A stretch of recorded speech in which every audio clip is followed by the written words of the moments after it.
program do not necessarily reflect that of radio station WVLT, Clear Communications Incorporated, its staff and management, or our sponsors. WVLT, Clear Communications Incorporated, retains the right to record all phone calls received during this program for future promotions.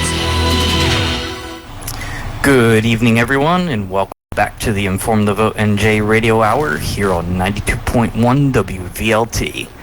This one-hour show is ordered and paid for by Stephen Soloff for Victor Lods, candidate for the Cumberland County Commission Board. Before we dive into the conversation, I want to set the stage for listeners with some important context about local politics in Cumberland County. One of the recurring themes in my coverage has been fairness. I try to approach all candidates, even those who haven't returned my emails or calls, with an even hand. But it's also my responsibility to be honest. Some candidates are making themselves far more accessible, transparent, and substantive than others.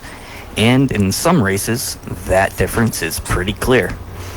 Commissioner Lods and her ticket mate, Commissioner Doug Albrecht, are incumbents. By nature of their roles, they are more in tune with what's happening on county issues. If there aren't glaring reasons to say they've done a poor job, then the natural question becomes, why are there challengers at all? Of course, many of us understand national partisan dynamics. But let's be real. Washington politics doesn't necessarily determine whether off-road vehicles are making county roads unsafe, how the county jail project is handled, or whether we see the right local road extensions to support economic growth. Those issues oftentimes are decided right here at the county and state levels. Now, I also want to clarify something that becomes increasingly obvious as evidenced at last weekend's Mikey Sherrill rally. Not all candidates from either party avoid me. Some shake my hand, answer questions, and are happy to engage at least somewhat thoroughly with my project. Others don't. So, that's not always a party decision, it's an individual one. It's important we remember that. A candidate can't just fall back on their affiliation and expect to avoid accountability. At the end of the day, this comes down to basic values. Are you willing to communicate with voters, the press, and in-between hybrids like myself in a substantive way or not? I'll even play devil's advocate against myself. I know some candidates and managers probably have their reasons for keeping me at arm's length. Maybe they think I'm biased. Maybe they don't like my opinions. Maybe they saw my lawn sign near someone else's and assumed I'm picking sides. I'm not perfect. I've stumbled along the way. But here's the truth. This project started 2.5 years ago when I opened a sample ballot and struggled to find even the most basic information on local candidates. From that day forward, I've stood on the simple foundation of being a curious voter, trying to cast a more informed ballot. So if a candidate thinks I'm too biased to engage with as pressed, I'd ask them to consider, would you turn away an average voter who asked you for the same information? Because at its core, that's exactly where I started.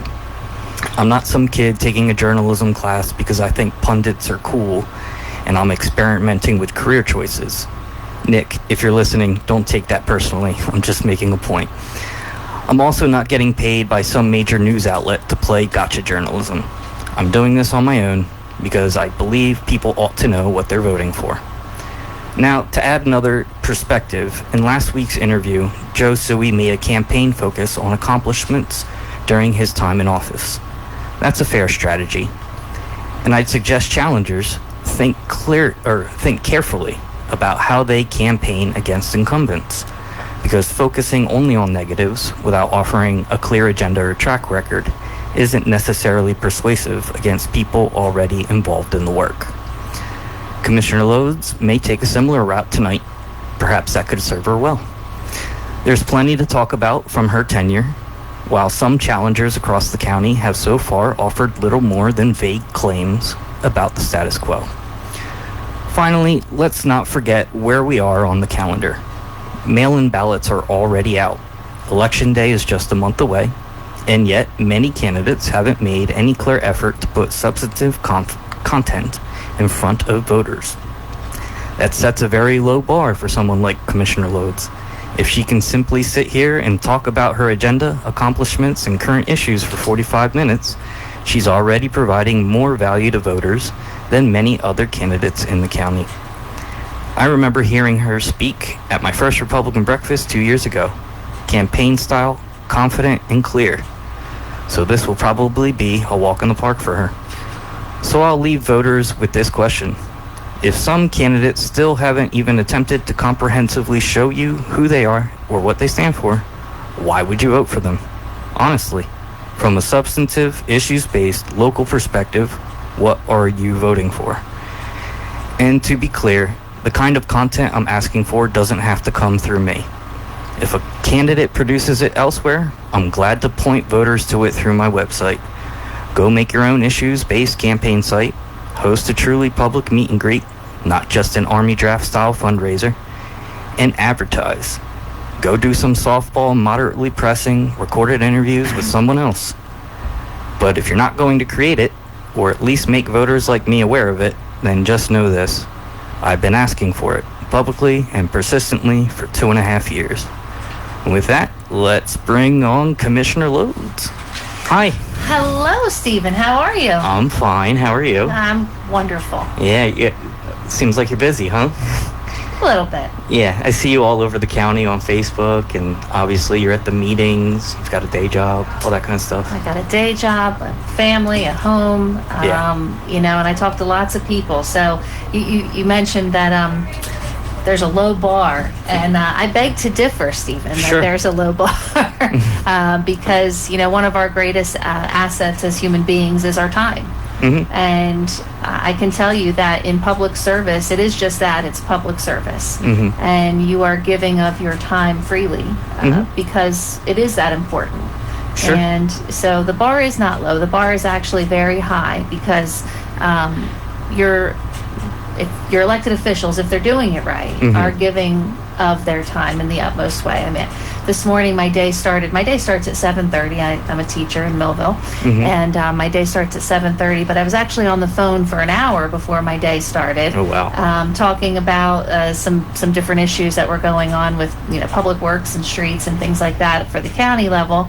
And then a full day of serving my 75 students, which are absolutely of the most important to me because they are our future. These are the individuals who are, they're in 12th grade, they're going to graduate, they're going out into the world, and they're going to seek the services that we're working to fund and provide. And, they're going to look for the educational opportunities, they're going to look for the jobs, they're going to look to travel on the roads that we need to keep upkeep rather. They're going to look for the services that are out there that they might need to utilize. So it is really important, Sure.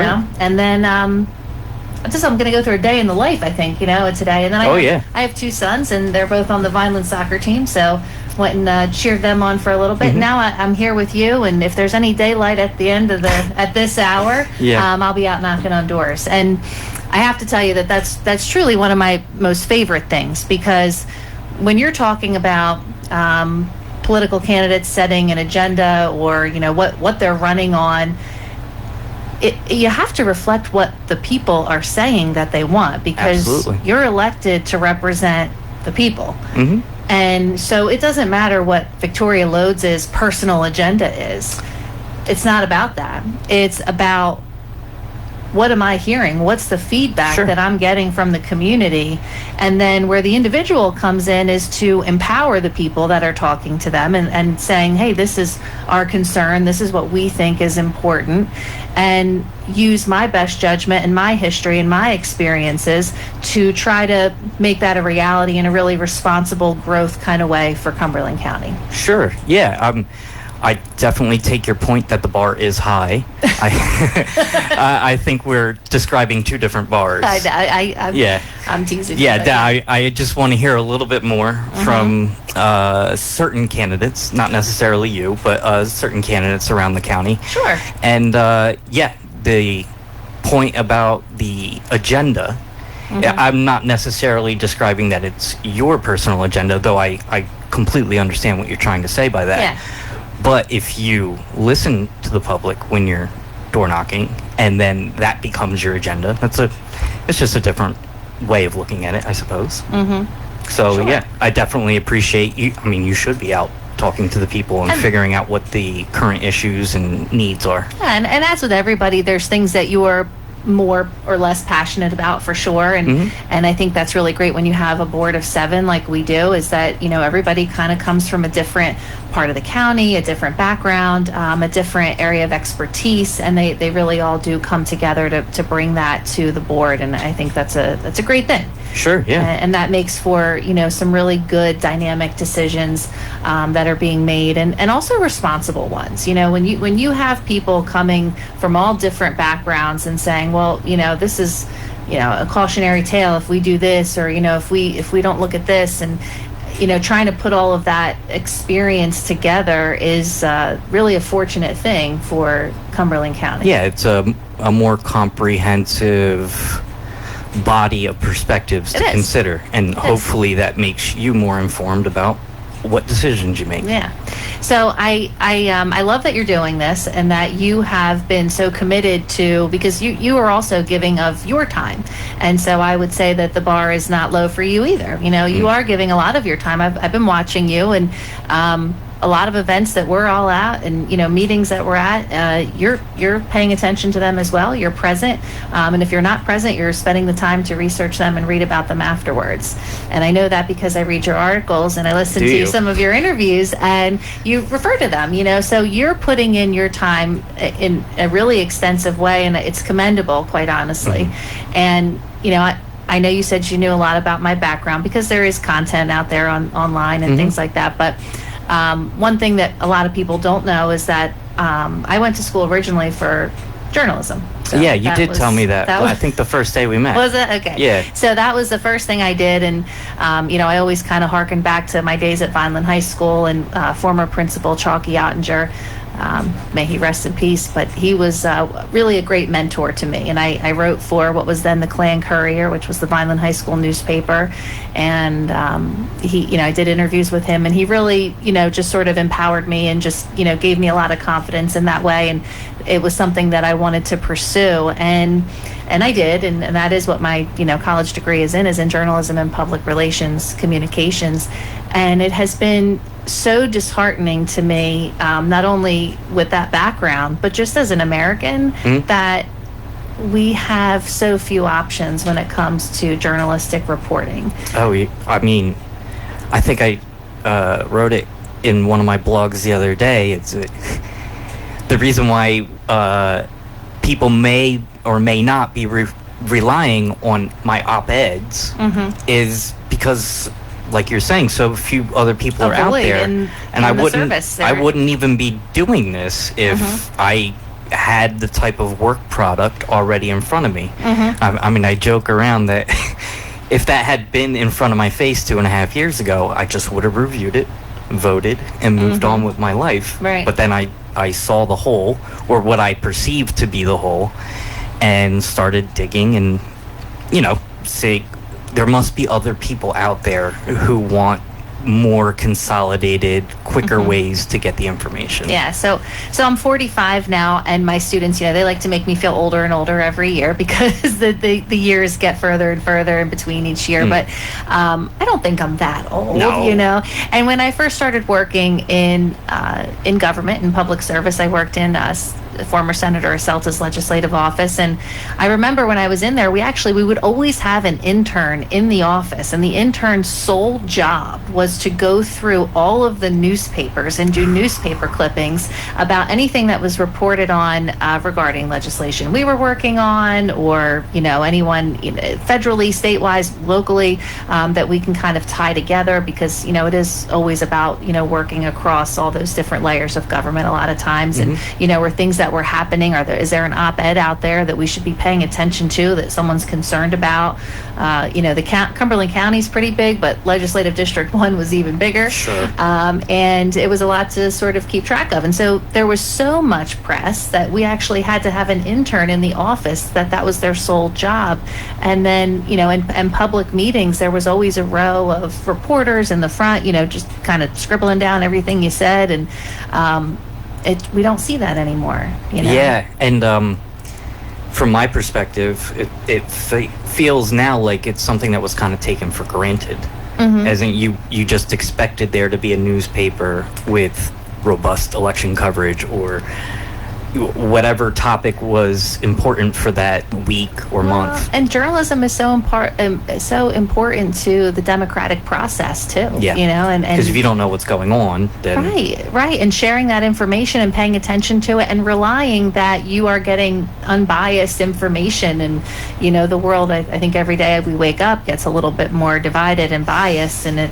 That's unfortunate. It is unfortunate. It is unfortunate. I recently said in a meeting that, you know, we needed to look for what we have in common rather than constantly looking for what we don't. Yeah, I think we've already discovered that angle. Finding what we don't have in common. Yeah, been there, done that. That doesn't work, guys. Doesn't work. Wouldn't it be nice to just work together a little bit more? Absolutely, and I always tell this story. You know, when I first started working in public service and in the state legislature, that's what it was all about. It was always about, you know, that phrase working across the aisle, because we had Republicans on one side and Democrats on the other. But when you're up there in the state house, when you're in Trenton, that's a completely different dynamic, and you're all the legislators are there bringing their own unique perspectives from their districts, and you do have to work together to make this happen, because you're trying to put together one big giant puzzle that's the state of New Jersey. And it's not that much different here in Cumberland County, because it is such a large county. It is so diverse. I mean, we are rural to the utmost extent, and we are urban to the utmost extent. And, you know, we have so much in between as far as industry and natural habitats and all of that. We literally have everything. So you have to all work together to be able to put this county together and have it work right. To piggyback off that, in my travels, I didn't realize how rural we were until I started going to other places. And then I didn't realize how diverse we were. I mean, I hear all kinds of opinions from the people I traveled with that it was like, you've never seen somebody with that kind of background before? Or you come from a town where there is like legit bigotry or whatever. It's like around here, I mean, I guess there are little pockets of it here and there, but like me and my friends don't put up with it. You know? No, I would agree with you. And this is something, you know, this might be a Vineland thing. I don't know, but because you graduated from Vineland High School too, correct? Yeah. What year did you graduate? 2000. Oh, I made you out yourself. I'm so sorry, Stephen. Now everybody knows how old you are. But that wasn't, I don't know, I wasn't raised with that being a thing. And you know, I always, when I do any kind of speech at Vineland High School for any of their events, I always wear my 3 class rings. It's my class ring, my mother's class ring, my grandfather's class ring, and it's, you know, 3 generations of people who've graduated from Vineland High School. And they would all tell me there was that was never the sentiment. You know, everybody we were just a big melting pot here in Vineland and in Cumberland County. And so no, I don't feel that way. And you know, I've been an educator in Vineland, Bridgeton, and Millville, and there's no better way to tap into the community than to get to know the children of the community, the youth of the community, and I don't see that sentiment there. So well, it's good to hear. Yeah.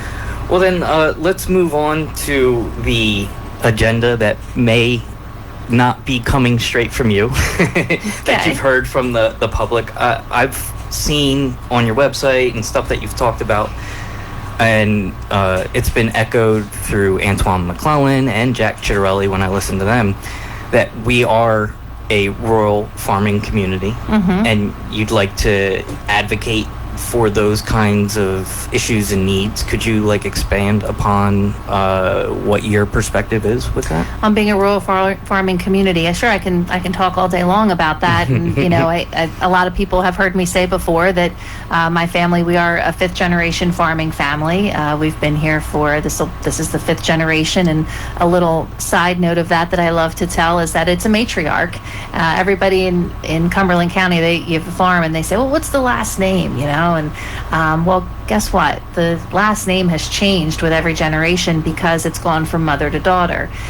So it's been the women that have held it down, you know, and sort of been the grounding force of the family and keeping everybody together.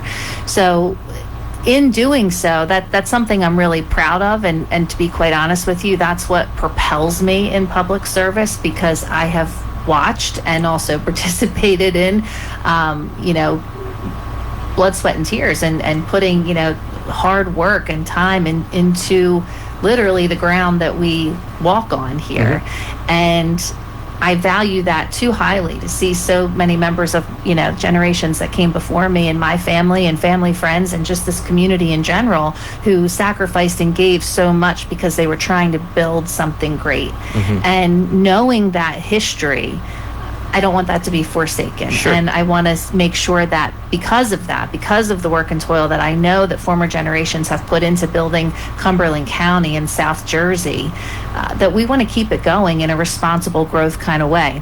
Now, that being said, it's kind of a lot sad every year that, we always, my dad and my brother and I, we always sit down at some point and have the conversation once, twice, sometimes 3 times a year, whose family farm is done, who's going out of business, who's calling it quits. When you're buying a bag of seed for $8,000, before you even start planting anything, you put $80,000 into buying boxes to put your produce in, and you fertilizer thousands of dollars, and forget about equipment. I mean, a lot of farmers are operating with equipment they've had for 50 years, and just keep trying to make it work. But it's almost becoming cost prohibitive to stay in agriculture. And as much as everybody loves to say, this is the Garden State, and it's growing season, and we love our family farms, and we love to support the little farm stands that we see on the corner, I can tell you that that's not enough to sustain the local family farms that we enjoy here in South Jersey. And it's time to really pay attention to that. It's been over time to pay attention to that. I remember years ago, let's see, how long was this? This was maybe almost 20 years ago, and Father Pete was the priest out at Padre Pio Parish in East Vineland, where there is a large amount of family farms that have been there generations, and the farmers were just besides themselves, so frustrated that, mm-hmm. They're selling a whole bushel of eggplant for $4, and you go to the grocery store and someone's buying an eggplant for $2, and it's just, where is the money going? Right. They're not seeing it. The math ain't mathin', as the kids say. Right. And it was, that's 20 years ago, and quite honestly, the problem hasn't been solved. And it's still the same equation. And, mm-hmm. I know a lot of farmers even say that they're getting prices that they got 20 years ago, and that's not a good thing. Mm-hmm. It's, things aren't increasing with the market. The costs are increasing, but the prices that they're getting for their product are not increasing. And so the farming community is a really unique community, and this is why Father Pete brought all the farmers together that day at the church, because they don't speak up for what they need. And that's not a character flaw necessarily, that they look at that as a humility. It's a sense of strength, character. I'll say. That they don't want to ask for help. They don't want to put anybody out. I'm that way too. Yeah, well, me too. And I guess I don't know if that's a character flaw or a character plus, but it is what it is. Pros and cons. Right. And and I remember even still when when I first got into public service and I was working in the State House, and my mind was just blown, all the things that we were working on and all the issues. And I wasn't brought up in a political household at all. We didn't talk about, politics and, right. Who was on the ballot or things like that at the dinner table. We talked about, who was going to go out and help in the field, who was going to, who was going to go do certain jobs, who's going to go help the grandparents, who's going to help the parents, who's going to, this is what we were talking about. And because it took all hands on deck. And when I came home and I said to my parents, I was like, man, how come we never talked about all this stuff? This is happening, and this is happening, and Dad, this affects you. And my grandfather had a home heating business at the time, DeMatti Oil, and I said, Grandpa, this affects you, and all this stuff. And my dad turned to me and he said, well, dear, we don't have time to do that. He said, we're too busy working. He said, yeah, you're right. That does affect me, and that's really gonna, be terrible for me, but I don't have time to go and to say anything about it or work with anybody about it. We have to keep going. Mother Nature waits for no one. And so we kind of have to keep our nose to the grindstone. And that was another motivation and a sort of an eye-opening moment for me. And I said, I want to be that voice for not just our people and our farmers and our agriculture business, but for everyone, any working family, anybody who, yes, things are coming down the pipe that are not good for you. And, you want somebody to advocate for you when you don't have the time to. So that's kind of always been the mission. And it is time to put more incentives to keep our farmers in, and for our federal government to look at incentives that they can provide to our agricultural community to keep them stable and keep them growing here in Cumberland County. Sure. Do you have maybe one or two specific ideas for suggestions? Solutions? Yeah. So, at the county level, it's really kind of being a conduit for communication, right? Okay. So like every level of government kind of has a different responsibility. Is the county going to go fund all of these, supplemental programs to fund our farmers? No, I don't think that's the function of Cumberland County at all. But I think that Cumberland County has a unique position, and I have seen that already directly where we've hosted meetings. We've actually come up with ideas and brainstormed to communicate the information that farmers need for programs that are out there. There are some things that are out there, but you have to bring it to them. And if it's something that, they have to apply for, what information is needed, and how can they make that happen, And so are you kind of suggesting you're playing a liaison role between government and the farmers themselves? Yeah, absolutely. And that's what you let them know what solutions are already on the table, and then getting more ideas from the farmers and communicating it to Trenton. Right, Okay. exactly. And sometimes you have to bring these ideas to them, and you have to do so in a way, don't go there at 9:00 in the morning, and say, hey, I got this great idea for you. That might not be the best moment. What do you mean, because they're in the middle of work? Right. Okay. Right. And like I said, Mother Nature waits for no one. So, but meeting them where they are, finding a way to, communicate. If you're emailing them, perhaps you're going to, buying them. We have the produce auction here, finding them, going to them, bringing this information to them.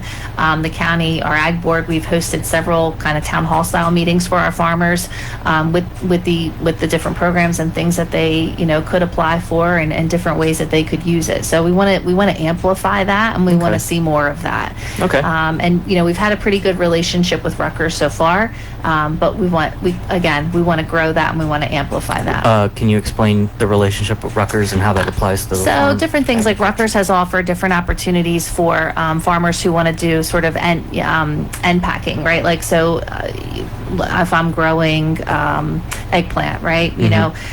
Is there a possibility for me to freeze this and package it and produce it and sell it?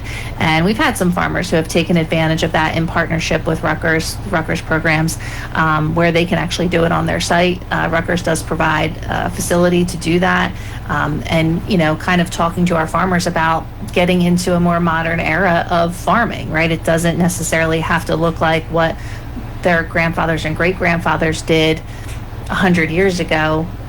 You have to kind of shift with the times a little bit, and what opportunities are there, and what new growth is there. So, I know for us, we were one of the first people to start growing mint in the early 80s. Okay. And that might sound silly, but it was, it was a big deal. You don't have to, there's no seed I've heard of necessary. mint before. In your mojitos, right?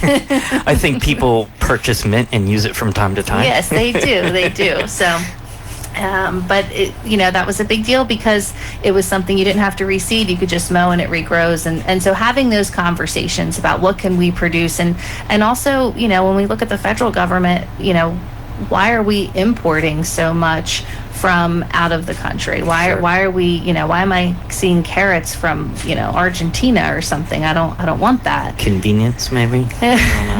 So, and can we look at, a priority to purchase from our local growers while they're in season? And I get that our season is not 12 months, but can we look at supporting our local farms here and the local produce that we have, and before we go out and produce it and buy it that way? So cool.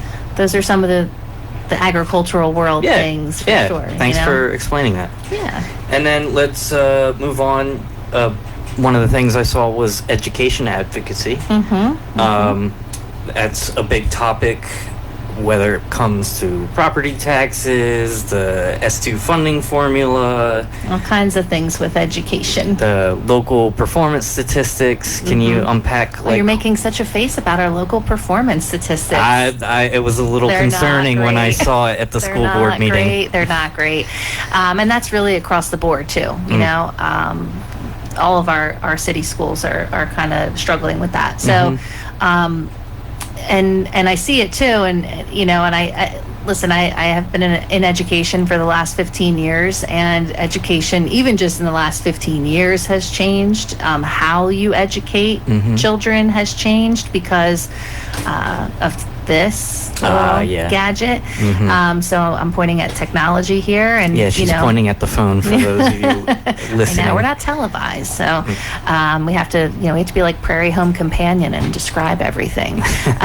But you have to kind of grab their attention in a different way. They have a lot of students have much shorter attention spans. 2020, I kind of always thought when 2020 happened and COVID happened and we were homeschooled, I said this is going to propel education 20 years ahead in a way that we're going to have a tough time keeping up with. Oh, sure. We've been playing catch up for the last 5 years. I'm playing catch up. I have to decide when I'm doing all this stuff, do I use my old Lenovo laptop because everything's happening in real time, or do I switch over to my new MacBook, which is going PC to Mac? It's that's a whole other thing, right? Yeah. But then also the stuff with AI, it's like that makes things a lot faster.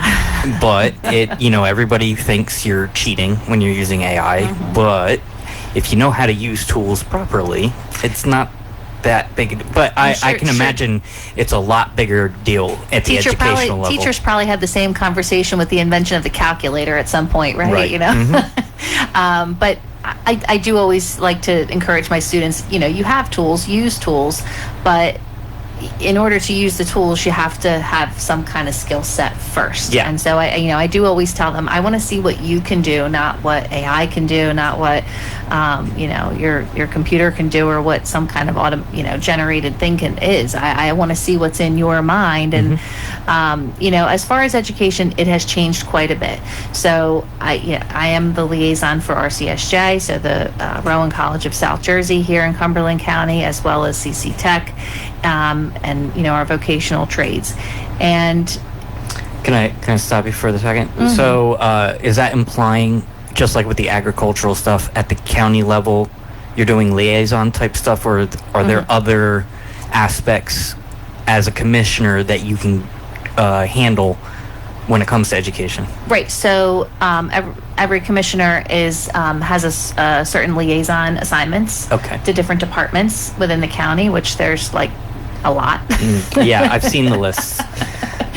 And you could go to a meeting every night if you wanted to. So sometimes more. But it's so my liaisonships fall under agriculture, education, and mental health and addiction services are sort of my 3 areas of focus.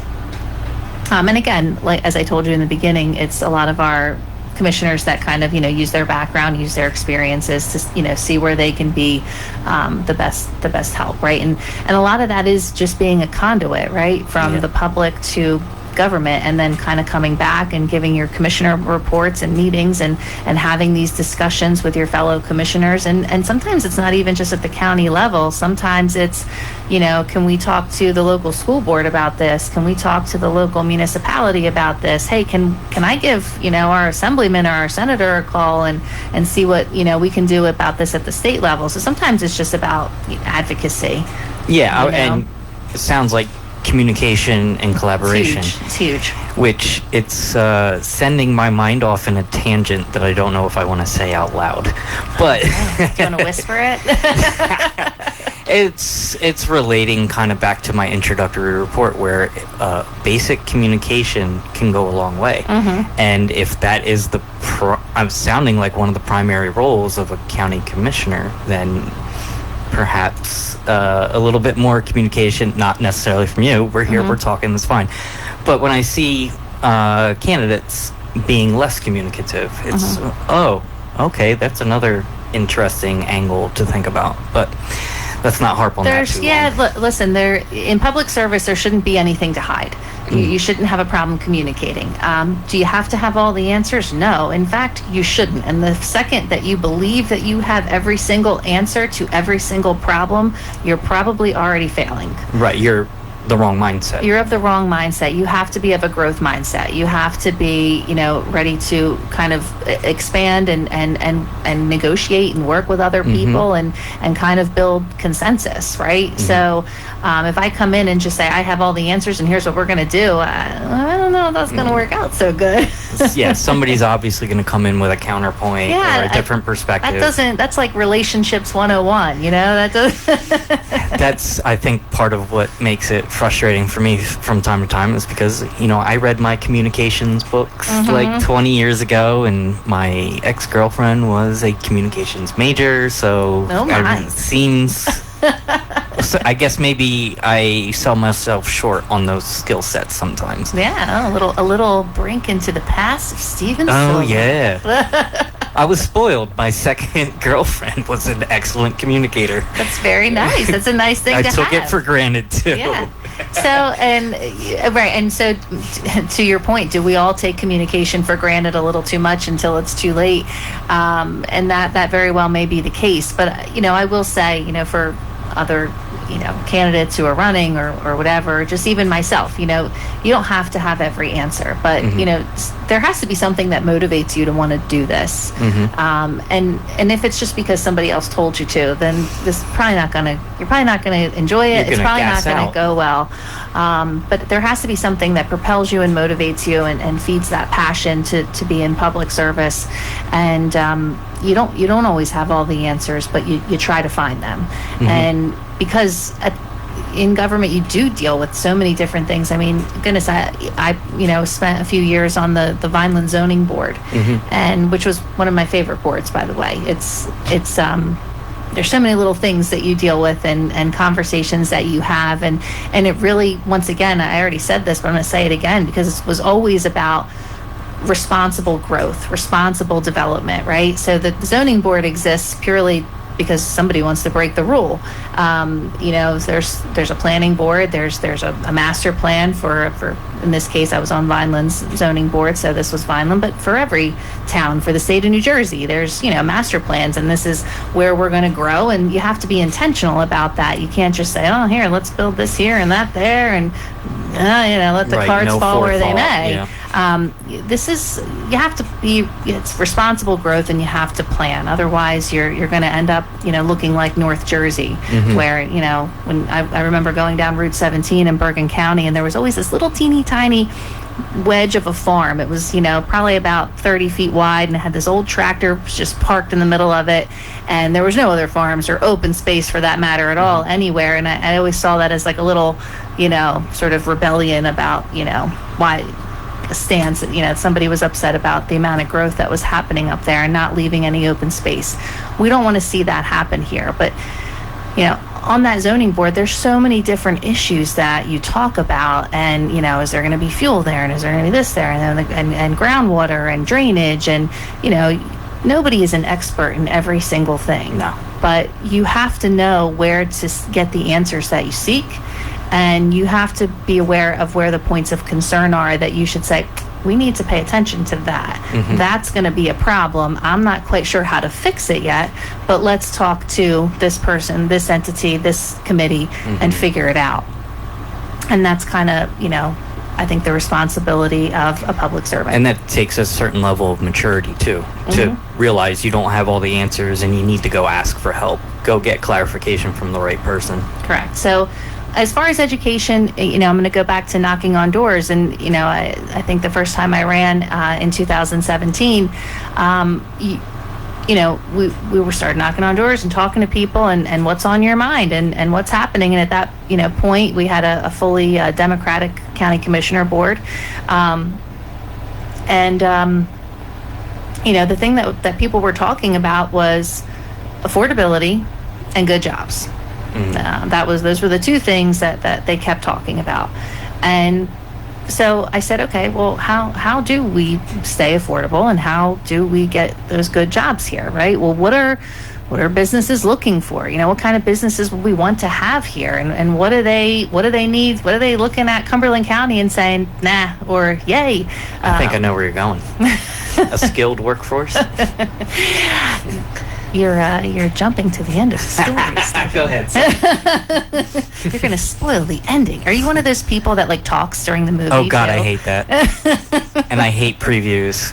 My son still will not watch The Godfather with me because we tried to watch it for the first time, and I was so excited, because I love The Godfather, and I started talking, and he's like, oh, nope. And I'm like, I'm sorry, I know it's cardinal sin. I don't like to do it either. But anyway, so I digress. But what people were talking about was they wanted open space. They wanted places that if they brought their business here and they brought their employees here, that they wanted their families to be healthy and have recreation.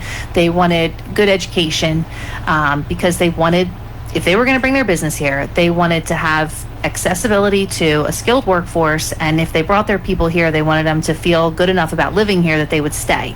So they had to have recreation, they had to have educational opportunities, and they had to have a steady stream of an educated and a skilled workforce coming into them. So okay, how do we do these things, right? And everybody thought we were kind of silly when we said we started focusing on recreation, and we started at the bottom, because that's where we were. Cumberland County is one of the only counties in the state of New Jersey without a recreation department, which we are quickly righting that wrong. Sure. But nothing happens overnight, but that has been a steady push in the last 3 years that I've been on the board.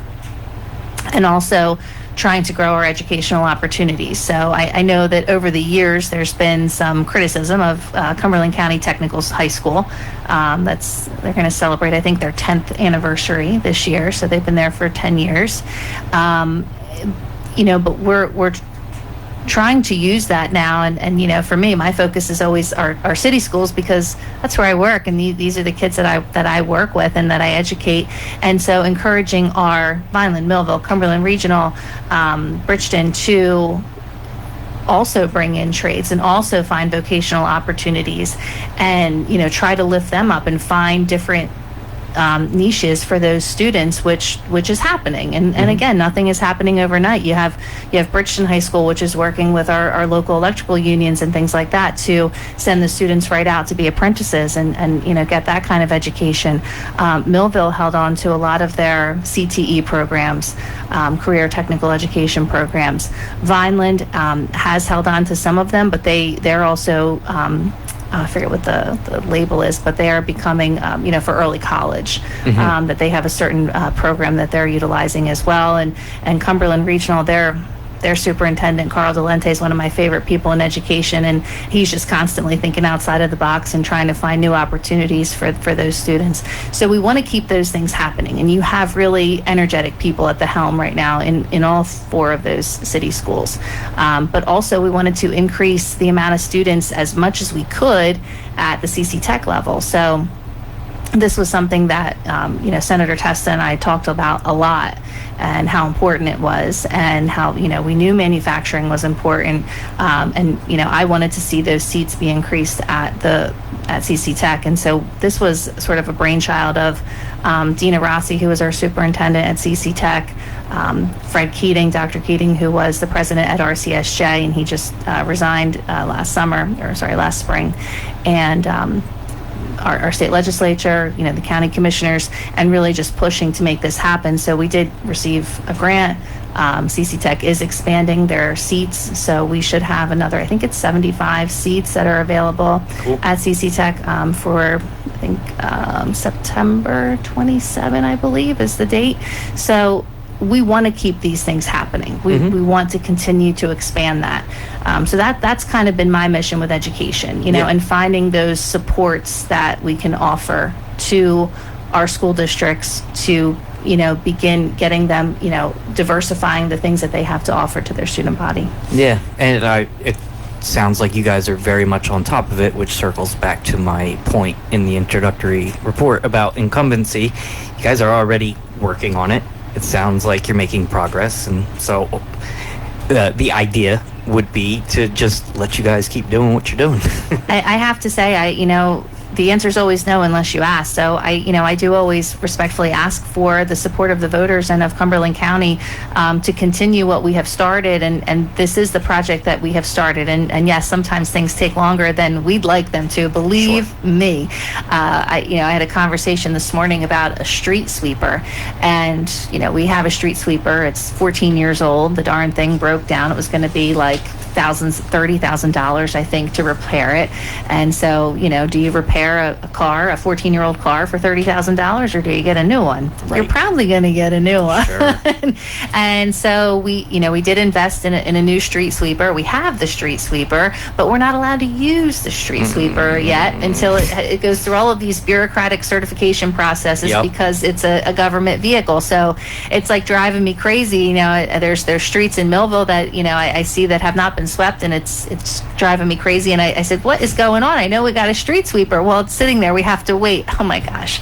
But such is the function of government. Doesn't matter who's in there. This is, these are sort of the scaffolds that we've created as humans.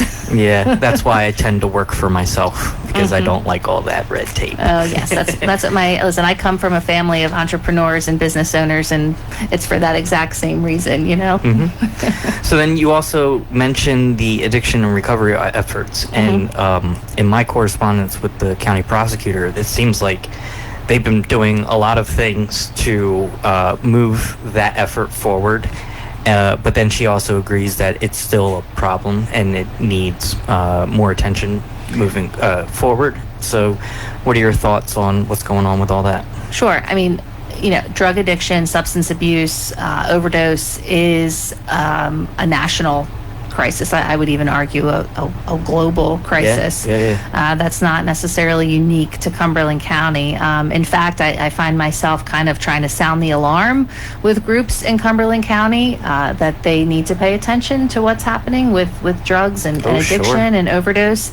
I know that we have the overdose-spike awareness program here in Cumberland County, so people can actually go on the Cumberland County website to the Human Services Department, and you can register to be put on alert when there's an overdose spike, which generally means that there's fentanyl-laced drugs on the streets in this area, and that we've seen an uptick in overdoses. And to be aware, I mean, unfortunately, addiction has very much touched my life and my family, and I know that I'm not alone in that, and it's not just one person, it's many. And I could probably talk to just about every one of my friends and have the same kind of conversation. And even my students, and this is, when they were talking about legalizing marijuana years ago and those conversations were happening, at first, I think when we were in high school, we probably would have been like, oh, wow, that's so salacious, and sure. And it's, yeah, sure, because, it's in high school, you want to be the rebellion, and you want to go for this salacious conversation or opinion, right? And what I saw was that my students were very much against it, overwhelmingly, because... Your students now? Yeah, because they have seen parents, family... succumb to drugs and alcohol in a way that isn't pretty, right? And they're concerned. Yeah, so it's a very interesting angle, because my opinions on that have changed over the years, and it's interesting to see the youth be the ones that are more conservative on it. Right, and that's what's starting to happen, because it's not just somebody rolling a joint, now you're talking about synthetic product, you're talking about vapes, you're talking about the chemicals that are in there, you're talking about other drugs that fentanyl has just been a death sentence for many people in our area, in our country, and people don't even realize what they're dealing with anymore, what they're addressing. So, having that awareness tool, I think that's been great. There are our Human Services Department, I think, does a great job at coming up with services. Our prosecutor, is great with partnering with those as well, and bringing that education to people. I know I always say every year, and I'm on the YSAC committee, our Youth Services Committee as well, where we talk about, drug and alcohol awareness programs, also different kind of recreation programs for kids so that they're, keep them off the streets so they're busy doing something. And there's lots of stuff going on like that. But again, that communication where it's going to come up, because that information needs to also reach our parents. And, I always kind of laugh in a way at the, every year as a teacher, we seem to always have an organization that comes in and educates our educators about, this pen could be a vape, right? And, how everything could, what to be aware of, this hairbrush might be, and it's crazy with the technology. And oh yeah, sure. This snack of Cheetos might be edibles, and I mean, it's just endless, right? And they've even gone so far as to stage a teenager's bedroom and see how many things you can find that are perhaps drugs. I think I just saw something on social media with Eric Adams doing a walkthrough of a kid's bedroom, and it could be like anything, anywhere, right? Exactly. And I said, I'm so glad you're bringing this information to the educators, but we're generally not in those kids' bedrooms, so can we bring this to the parents, and getting that information out there. And so I know that the prosecutor's office has done, they've launched the back to school program, so they are present at all of the back to school events throughout the county, which there's already been, I think, maybe 100. There's been a lot, and they've been present there to kind of communicate again those programs, those awareness programs that are out there, the recreation programs, information that parents might need to really parent a teenager in 2025. It's not what our parents had to do. The world is evolving very quickly. The world is evolving, and I remember making a speech one time. I guess about 2 years ago, and I said, I don't care what neighborhood you live in, what socioeconomic background you come from, what you look like. It doesn't matter. If you have this phone in your hand, there are minor children. I knew a child. He was, I think he was probably about 12, and he was on Snapchat, and he was finding a way to communicate with somebody to purchase drugs and alcohol, and was meeting them at the local convenience store. And so his parents thought he was taking a ride on his bike around the neighborhood, and really this is what was happening. And they thought they lived in a very safe upper middle class neighborhood where this doesn't happen, but it does, and it was, and it did. And at 13 years old, the child had an addiction problem at that point. So it's a brave new world, as they say, with raising children, and educating our parents, educating our kids is of the utmost importance. So we have a lot of programs going on, and it's like anything else where I have a home. There's a ton of home improvement projects I'd love to do, but you always have to look at, what can you afford, right? What fits into the budget, and then, take that and put it into a list of priorities, right? What is top priority and whatnot. So we want to continue supporting those efforts, because that's what's going to keep our kids healthy and safe, and, build this community. But there was another issue too. I think in May, they announced that Seabrook House was closing. And Seabrook House, as you know, was a rehab facility in Upper Deerfield, and it had about 153 beds, I think. And they closed because it was Seabrook House, which was a nonprofit, and then another private company came in and took over the facility, and there was some mismanagement of funds with that company. And so unfortunately that service is now gone, and for a lot of people that rehab facility was one of their only options down here in Cumberland County. So, have we talked the whole hour? We have. Oh my goodness. Well then, there was one or two issues. Maybe we can talk about them real quick. For people who don't know, there's the Nabb Ave extension thing. I haven't heard of it. Can you tell me about it? Basically, we want to take a road from 55 south and throw it out to the industrial park in Millville in the airport area. There's been a lot of back and forth about it for a long time. Can you explain what the current status is? Sure. So Nabb Avenue, again, I'm going to go back to those home improvement projects. Nabb Avenue is a great project. Extending Nabb Avenue connects Route 55 into downtown Millville and down towards the racetrack, the airport, and it creates an entirely other artery for the city of Millville, which if anyone has tried to drive, through the city of Millville in the middle of the afternoon, it can sometimes be a very frustrating endeavor. So it's a growing city, and there aren't a lot of arteries to get through the city, and that would be a great project. And quite honestly, that came up. This isn't the first time that Nabb Avenue has. The proposal of extending Nabb Avenue has come up. Nabb Avenue's extension, before they built the racetrack in Millville, there was a proposal to possibly bring NASCAR here. Mm-hmm. And so the extension of Nabb Avenue was brought up to kind of connect. I'm going to talk fast, I promise. And we're getting all these little cues from the station manager. Was going to connect everything, was going to connect Route 55 into the city of Millville and kind of take everybody down across to where the airport is onto the other side, and then open up into the other municipalities and townships as well. And it's a great project. I really do love it. It's just a matter of, how do we fund this, right? So far, the county has worked with the Transportation Trust Fund to come up with an engineering plan to see, where it would go and how it would be developed. And, now it's just a matter of finding the funding. But, this isn't a one-man band. This should really be like a four-pronged endeavor where you have, federal money, you have state money, county, municipal, that everybody gets together, because again, we're talking about responsible growth and planning, and this is a good plan for our for the federal government to support, for the state roads to get connected to county roads, to get connected to municipal roads. So this truly is a four-pronged thing, and we're continuing to keep our minds open about doing this. Mm-hmm. It's just a matter of trying to figure out how this can be funded. Sure. So we can't, I know Millville has, I think, agreed to put in $400,000, but this is a $15 million conservatively project. So. Right.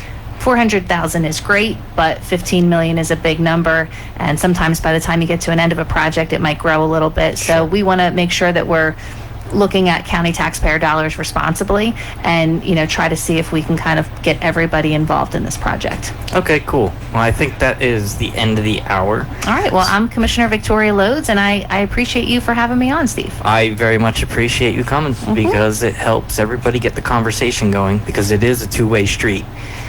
Voters have to pay attention and engage, let people like know what's going on, and then hopefully everybody will just start communicating and cooperating. Well, I appreciate you for giving voters an avenue of something to pay attention to, so thank you very much. Have a great night, guys. I'm Commissioner Victoria Lods, and I appreciate your support in November. Have a good night. Thank you. See you next week. When your home needs a new floor, trust Highland Carpet to do the job right. Highland Carpet's professional installers will install the best name brand carpets, hardwood, laminate, or luxury